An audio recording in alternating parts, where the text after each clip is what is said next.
ಕಾಂಗ್ರೆಸ್ ಮನೆಯಲ್ಲಿ ಈ dinner politics ಬಹಳ ಜೋರಾಗಿ ನಡೀತಾ ಇದೆ. ಡಿಕೆ ಡಿನ್ನರ್ ಬೆನ್ನಲ್ಲೇ ಮುಖ್ಯಮಂತ್ರಿಗಳು ಕೂಡ ಈಗ ಊಟದ ಮೀಟಿಂಗ್ ಅನ್ನು ಆಯೋಜಿಸಿದ್ದಾರೆ. ಕುರ್ಚಿ ಕದನದ ಮಧ್ಯೆ ನಡೀತಾ ಇರುವಂತ ಇಂಥ ಡಿನ್ನರ್ ಮೀಟಿಂಗ್ಗಳು, ಒಂದಲ್ಲ ಒಂದು ಸಭೆಗಳು ಈ ಕುರ್ಚಿ ಚರ್ಚೆಯನ್ನ ಬಹಳ ಜೀವಂತವಾಗಿಡ್ತಾ ಇವೆ.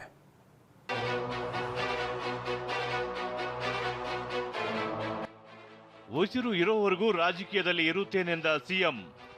ನಾನು ಕೊನೆ ಉಸಿರಿನವರೆಗೂ ಕೂಡ ರಾಜಕೀಯದಲ್ಲಿ ಇರ್ತೇನೆ.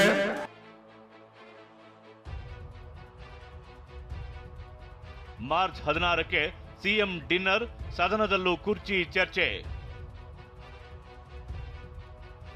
ದಾಖಲೆ ಬಜೆಟ್ ಮಂಡನೆ ಬಳಿಕ ಸಿಎಂ ಸಿದ್ದರಾಮಯ್ಯಗೆ ಮತ್ತಷ್ಟು ಬಲ ಬಂದಂತೆ ಕಾಣ್ತಿದೆ.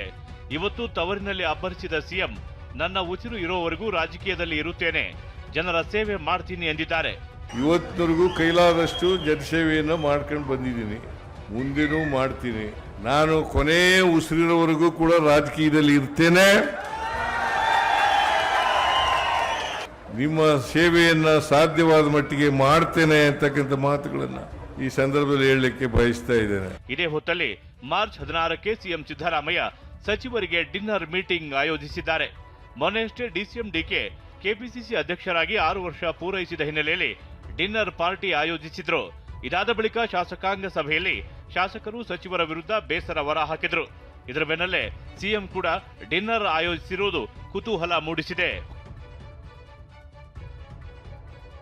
ಈ ಡಿನ್ನರ್ ಸಭೆಗೂ ಮುನ್ನ ನಿನ್ನೆ ಕಾಂಗ್ರೆಸ್ನ 30ಕ್ಕೂ ಹೆಚ್ಚು ಹಿರಿಯ ಶಾಸಕರು ಡಿನ್ನರ್ ಮೀಟಿಂಗ್ ಮಾಡಿದ್ದಾರೆ.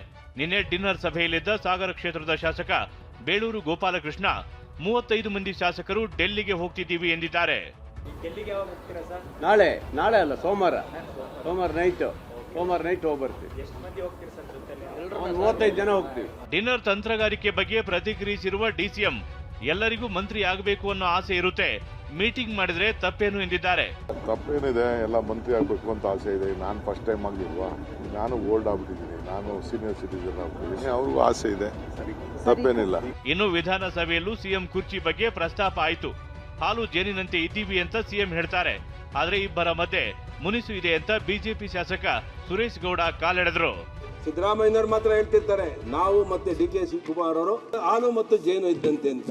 ಆದ್ರೆ ಬಿಜೆಪಿ ಅವರು ಅದಕ್ಕೆ ಹುಳಿ ಹಿಂಡ್ತೀರಾ ಅಂತ ಹೇಳ್ತಿರ್ತಾರೆ. ನಾವ್ಯಾಕೆ ಮಾನ್ಯ ಸಭಾಧ್ಯಕ್ಷರೇ ಹುಳಿ ಹಿಂಡೋದು? ನಮಗೆ ರಾಜ್ಯದಲ್ಲಿ ಮಾಡೋ ಕೆಲಸ ಸಾಕಷ್ಟಿದೆ, ಕ್ಷೇತ್ರದಲ್ಲಿ ಮಾಡುವಂಥ ಕೆಲಸನೂ ಸಾಕಷ್ಟಿದೆ. ನಾವ್ಯಾಕೆ ಹುಳಿ ಹಿಂಡೋ ಕೆಲಸ ಮಾಡೋಣ? ಇವರಿಬ್ಬರ ಸಂಬಂಧ ಎಷ್ಟು ಹದಗೆಟ್ಟೋಗಿದೆ ಅಂದ್ರೆ ಮಾನ್ಯ ಸಭಾಧ್ಯಕ್ಷರೇ, ಪರಸ್ಪರ ಒಬ್ಬರು ಪಕ್ಕದಲ್ಲಿ 45 ನಿಮಿಷ ಕೂತ್ಕೊಂಡ್ರು ಕೂಡ ಒಬ್ಬರೊಬ್ಬರು ನಗದಿರಲಿ ಮುಖ ಗಂಟಾಕೊಂಡು ಕೂತಿರ್ತಾರೆ. ಒಬ್ಬರು ಮುಖ್ಯಮಂತ್ರಿಗಳು, ಇನ್ನೊಬ್ಬರು ಉಪಮುಖ್ಯಮಂತ್ರಿಗಳು, ಇವರಿಬ್ಬರು 2 ಜೋಡಿ ಎತ್ತಿದ್ದಂಗೆ, 1-2 ಸಮಾನವಾಗಿ ಆಡಳಿತವನ್ನ ತಗೊಂಡು ಡಿಕೆ ಸಿಎಂ ಆಗಬೇಕು ಅನ್ನೋದು ನನ್ನ ಅಪೇಕ್ಷೆ ಅಂತ ಬಿಜೆಪಿ ಶಾಸಕ ಸುರೇಶ್ ಗೌಡ ಹೇಳಿದ್ರು. ಇದಕ್ಕೆ ಡಿಸಿಎಂ ಡಿಕೆ ಮಾತನಾಡಿ, ನನ್ನ ನೆನಪಿಸಿಕೊಳ್ಳದಿದ್ರೆ ನಿಮಗೆ ನಿದ್ದೆನೇ ಬರೋದಿಲ್ಲ ಅಂದ್ರು. ಕೆಲವರು ಫ್ರೆಂಡ್ಸ್ ಇದ್ದಾರೆ ನನಗೆ ಬಿಜೆಪಿಲಿ, ನನ್ನ ಫ್ರೆಂಡ್ಸೇ. ನನ್ನ ನೆನೆಸ್ಕೊಳ್ಳಿಲ್ಲ ಅಂದ್ರೆ ಅವ್ರಿಗೆ ಸಮಾಧಾನ ಇಲ್ಲ, ನಿದ್ದೆ ಬರುದಿಲ್ಲ, ಖುಷಿ ಆಗುದಿಲ್ಲ, ಸ್ಫೂರ್ತಿ ಬರುದಿಲ್ಲ. ಸೊ ಅದಕ್ಕೆ ನಾನು ಯಾವಾಗಲೂ ನೆನೆಸ್ಕೊಳ್ತಾ ಇರ್ತಾರೆ. ಅಲ್ಲಿ ಏನಾದ್ರು ಬಜೆಟ್ ಅಲ್ಲಿ ಏನಾದ್ರು ಕೇಳಿದ್ರೆ ಅವ್ರಿಗೇನು ಬಜೆಟ್ ಅಲ್ಲಿ ಮಾತಾಡಕ್ಕಿಲ್ವಲ್ಲ, ಅದಕ್ಕೆ ನಮ್ಮನ್ನ ಮಾತಾಡ್ಕೊಂಡು ಹಾಗಾಗಿ ಖುಷಿ ಪಡ್ತಾ ಇದ್ದಾರೆ. ಖುಷಿ ಪಡಿರಿ. ಹಾಗಾಗಿ ಇಲ್ಲ ಸರ್, ನೀವು ಮುಖ್ಯಮಂತ್ರಿ ಆಗ್ಬೇಕು ಅಂತ ನಮ್ಮ ಅಪೇಕ್ಷೆ ಕೂಡ. ನೀವೆಲ್ಲ ವಿದ್ಯಾರ್ಥಿ ನಾಯಕರಾಗಿ ರಾಜಕೀಯಕ್ಕೆ ಬಂದವರು, ಖುಷಿಯಿಂದ ನೀವು ಇವತ್ತು ಯೂನಿಯನ್ ಚುನಾವಣೆ ಇಟ್ಕೊಂಡು ಬೆಳಗ್ಗೆ ಅರ್ಚನೆನೂ ಮಾಡಿ. ಯಾವುದಾದ್ರೂ ಒಂದು ಆಯಾಮದಲ್ಲಿ ಒಂದಲ್ಲ ಒಂದು ಸಭೆಯ ಮೂಲಕ ಕಾಂಗ್ರೆಸ್ನ ಕುರ್ಚಿ ಫೈಟ್ ಜೀವಂತವಾಗಿದೆ. ಬೇರೆ ಬೇರೆ ಆಯಾಮದಲ್ಲಿ ತಂತ್ರಗಾರಿಕೆಗಳು ನಡೆಯುತ್ತಿದೆ ಅಷ್ಟೇ. ಪ್ರಸನ್ನ ಗಾಂವ್ಕರ್, ಟಿವಿ9 ಬೆಂಗಳೂರು.